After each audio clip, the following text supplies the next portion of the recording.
All the Abuja chapter whole case in Pokemon and I'm gonna have one for so many years now. When I look around and I see them, I get excited. Amen. Okay, Lola, I would now go to Abua, fading away like the stars of the morning.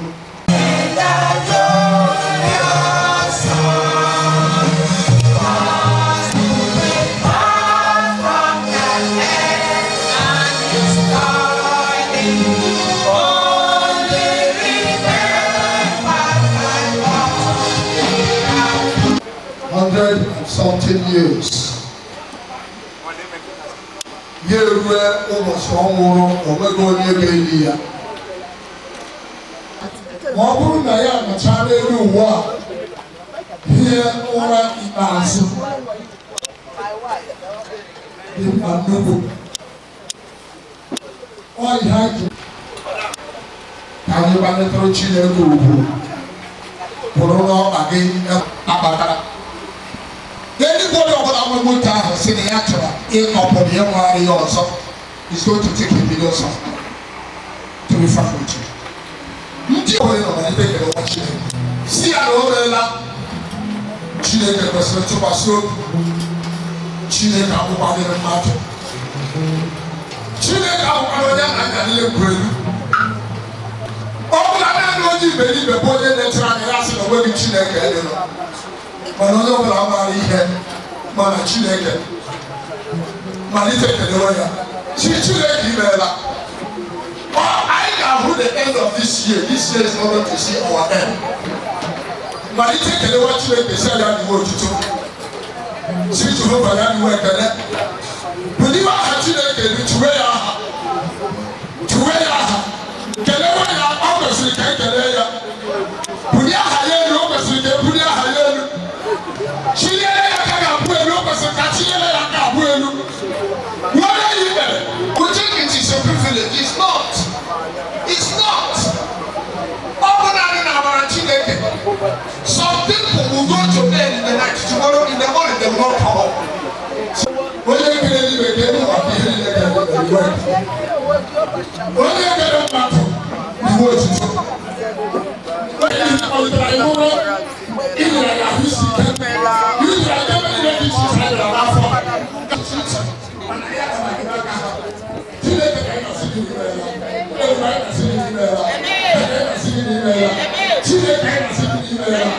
you want to talk to Jehovah. Nah, Jesus. Okay, you go. Get you, my brother. That I'm saying, everybody working. Chineke, open our high in our song.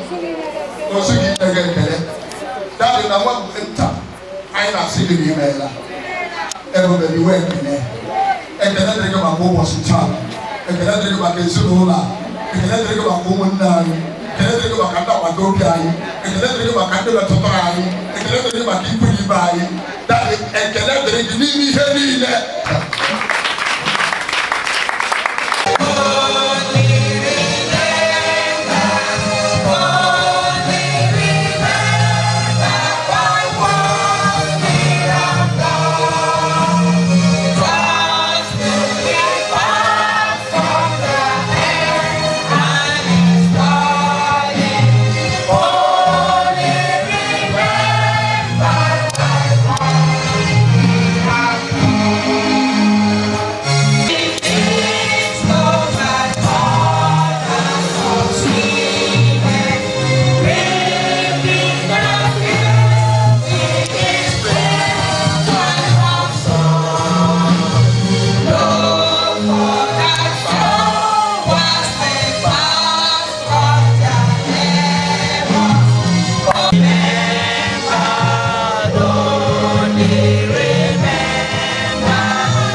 atụna na asị.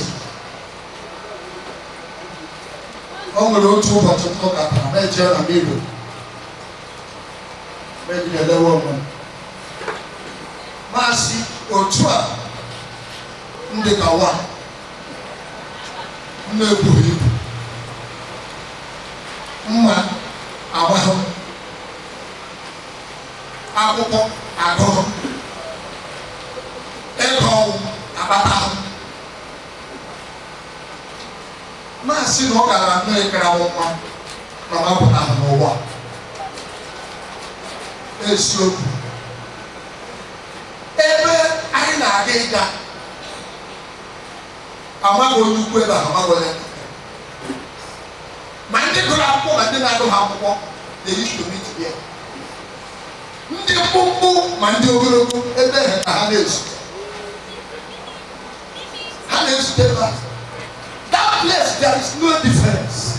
The only difference in that place is that you make the kingdom or you are in hellfire. Abraham and realize, legally, one month. What would I do? Make the woman.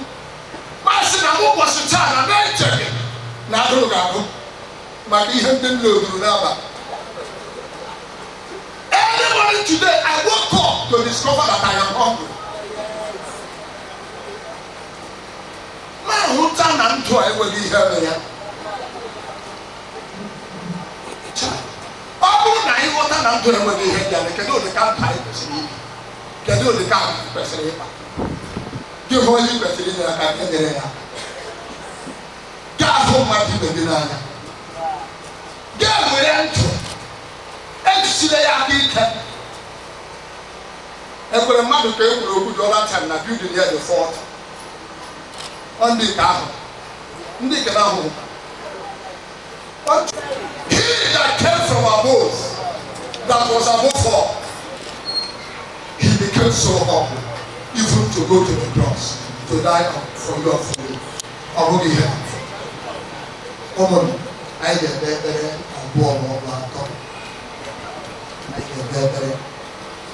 Ụfọdụ ebe a ga-ekpe ugbu a wee kpere ha ga-ebubu chiri afọ akwụkwọ onwe ndị na-enweghị ohere ikpegodo ma otu imetụdị na nwa aha na nwa na nwa ọsọ emetụla ha so ka anyị tutu ohere a ekpere abụọ ma ọ bụ atọ Chineke na-aza ekpere ahụ.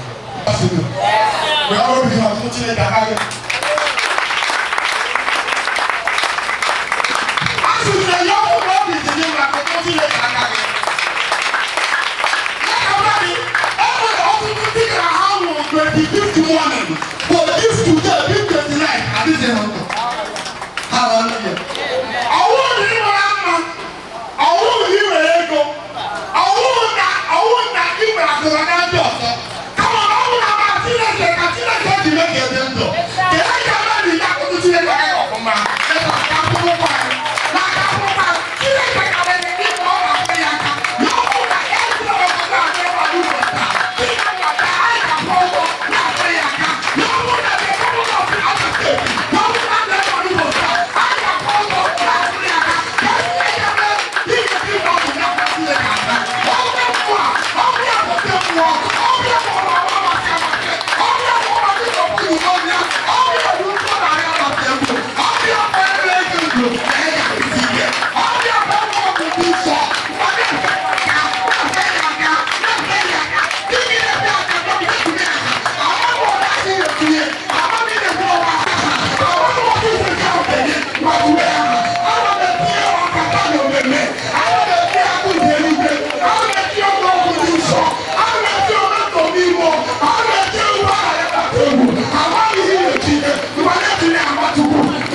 Achọrọ m ime ka ịmata onye ọbụla nọ ebe a n'ụbọchị taa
Jesus has said Peter.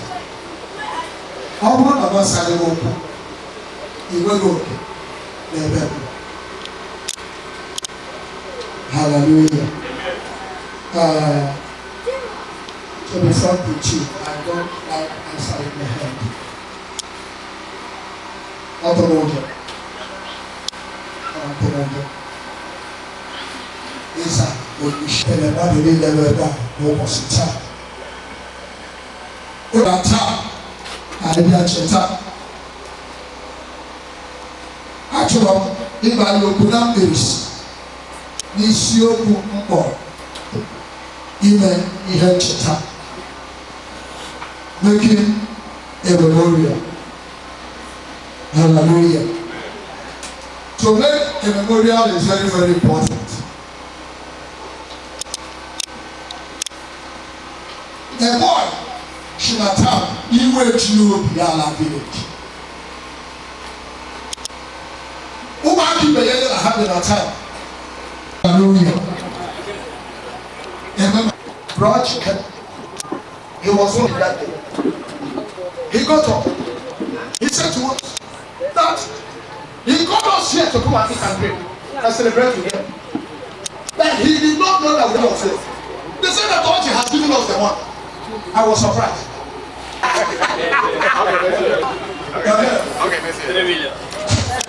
I tell you, if you want to bring the gospel, he took the mic and said, well, I am giving you people $500,000. I thought he was there. Aro-Chukwu Abia, I met the branch of Mr Hycent Orji.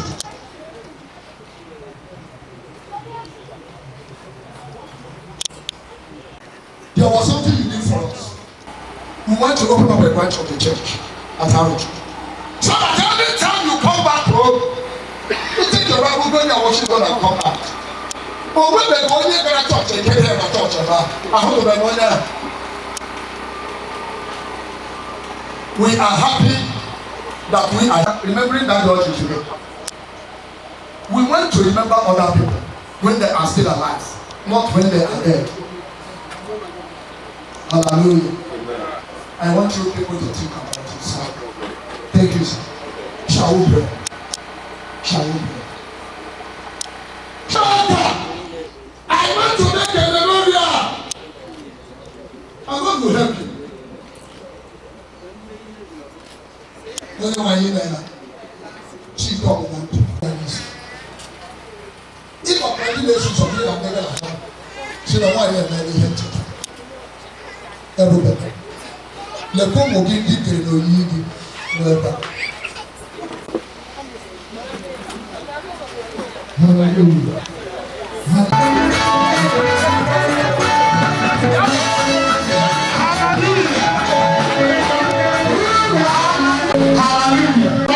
Hallelujah. I have seen him going and go say, I have Jesus. That's the point. Who are they going to do? Papa, they go to the Muslim line.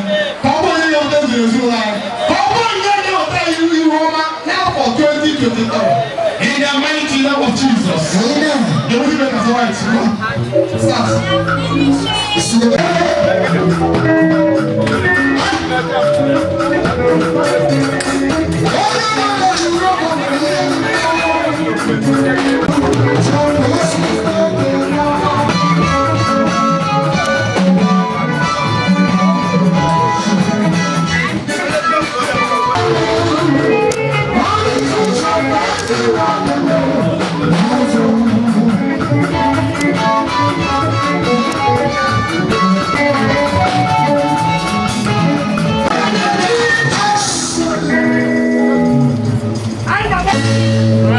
That is why you are called Iyierioba. That is why you are called Iyierioba. What you say you will do, that is what you will do. That is why you are called Iyierioba. What you will do, that is why you are called Iyierioba.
Ijoma Orji. We are here to present a speech to you people. Thank you for coming. As you're going back to your various destinations, may the Almighty God be with you. In Jesus' name, amen. Good evening, everyone. An equal to my grandfather. What can we say about our grandfather? We wouldn't be the person we are today without him. The fact that he's not here with us anymore breaks our hearts. But the fact that he taught us and our entire family what it means to really love someone will help me heal and on. From the time we were very young, we were always with our grandfather. While we may not always have shown it, I always looked up to him. From the time we were very small, I knew that he was the ideal example of what a family should be. Not only was he the leader of our family, he was an incredible human who left his mark on everyone he met. When we look out today, not only do we see family, we see so many friends, co-workers, neighbors, and others. We are so great to be mourning the loss of this great man. I want to tell you what kind of person my grandfather was. He loved his family. He was compassionate about everything. He had a great heart. He was all this and more, and so much more. While we may not know what my future was, or the future of our family looks like without Grandpa, I know what I am a better person because we were loved by him. We only hope that we can live up to the example of love, strength, character, and integrity that he sets up for all of us. While he's no longer here to say that he's proud of us, I carry his strength in our hearts. The kindest compliment we hope to hear someday is, your grandfather will be proud of you. Thank you so much for joining my family and I in celebrating the life of a man I'm so proud to call my grandfather. I would like to leave you all with this final word. Hello everyone, hello. Please, on behalf of our children here, I want to dedicate this song to our father.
Continue like my represent my family and the church understand. I'm very happy. To be honest, I won't tell you tonight. My father was somebody and my mother, even my father, my mother said. So I can't be more to get that choice not delay. Amannagwu. The devil has ever been that the whole place is there here. They can leave for public. And my father, oh, you had the history because you had a baby, my mother, Aba. And the Bible does not Gamaka, I just want a Gamaka. Not to never get the gun. It's never been get out. Oh, so I'm going about the church. They will. So I'm going to my family. More here, more better, more hair blue. Yes, they may be Thanksgiving. No, I'm going to go to me. Thanksgiving. Which is normal. When they did Abia, but my family is now. I'm never two branches. They get 250,000 each of the branches. Good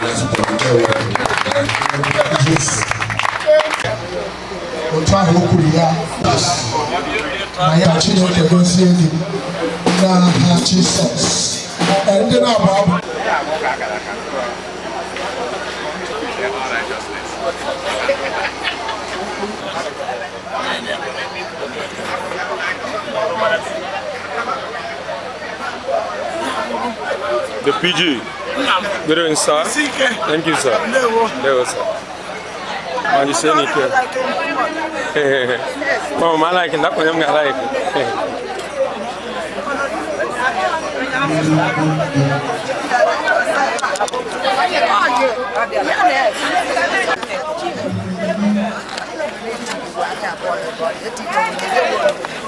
Not my kind of.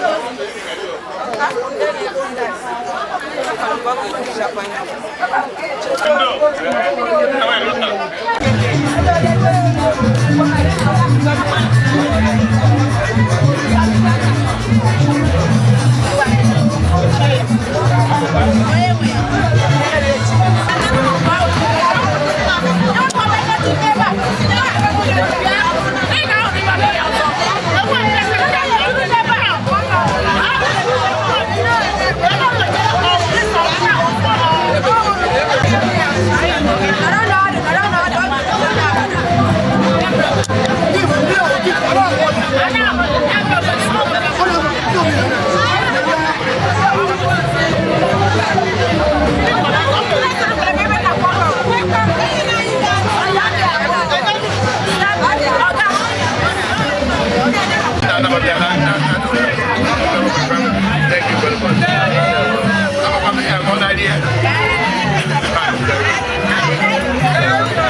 Thank you.